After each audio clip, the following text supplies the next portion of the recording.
ಆಧಾರನೂ ಕೊಟ್ಟಿಲ್ಲ ನಮಗೆ. ನಮ್ಮದು ಪ್ಯಾಲೇಸ್ ಪ್ರಾಪರ್ಟಿ ಮೇಲೆ ಹೇಳೋದಕ್ಕೆ ಯಾವ ದಾಖಲೆನೂ ಕೊಟ್ಟಿಲ್ಲ ಅಂತ.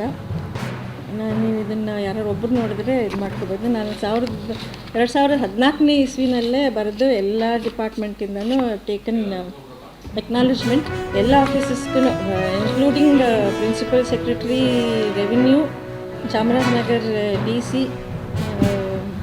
ತಹಸೀಲ್ದಾರ್, ಎಲ್ರಿಗೂ ಈಗಲ್ಲ 2014ನೇ ಇಸ್ವಿನಲ್ಲೇ ಕೊಟ್ಟಿದ್ದೀನಿ. ಅದರೊಳಗಡೆ ಕೂಡ ಲಿಸ್ಟ್ ಕೂಡ ಅಟ್ಯಾಚ್ ಆಗಿದೆ. ಅದಾದಮೇಲೆ ಈಗ 2020ನಲ್ಲಿ ಅಷ್ಟರೊಳಗಡೆ ಯಾವುದೋ ಒಂದು ಸರ್ವೆ ನಂಬರ್ ಒಳಗಡೆ ಯಾರೋ ಒಬ್ಬರು ಒಂದು ಕೇಸ್ ಹಾಕಿದ್ರು. ಆ ಕೇಸ್ ಕೂಡ ನಮ್ಮ ಪರವಾಗಿ ಅದರಲ್ಲೂ ಕೂಡ ಒಂದು ಆದೇಶ ಇದೆ, ಅದಕ್ಕೂ ಖಾತೆ ಮಾಡಿ ಕೊಡಬೇಕು ಅಂತ. ಅದರಿಂದ ಆದೇಶ ಏನು ದಾಖಲೆ ಇನ್ನೂ ಕೊಟ್ಟಿಲ್ಲದೆ ನಾವು ಮಾಡಿದ್ದೀವಿ ಅನ್ನೋದು ಅವ್ರಿಗೆ DC ಅವ್ರಿಗೆ ಮಾಹಿತಿ ಇಲ್ಲದೇ ಇರ್ಬೋದು. ಆದರೆ ನಮ್ಮ ಕಡೆಯಿಂದ ಏನೇನು ದಾಖಲಾತಿ ಕೊಡಬೇಕೋ ಅದನ್ನು 14ರಲ್ಲಿ ಕೊಟ್ಟಿದ್ದೀವಿ. ಮತ್ತು ಈಗ ಕೂಡ ಕೊಡೋ ಅವಶ್ಯಕತೆ ಇಲ್ಲ ಅಂತ ಹೇಳಿದರು, ಆದರೂ ಕೊಟ್ಟಿದ್ದೀನಿ. ಮೊನ್ನೆ ಲೆಟ್ರ್ ಬಂದಾಗ ಕೂಡ ಕೊಟ್ಟಿದ್ದೀನಿ.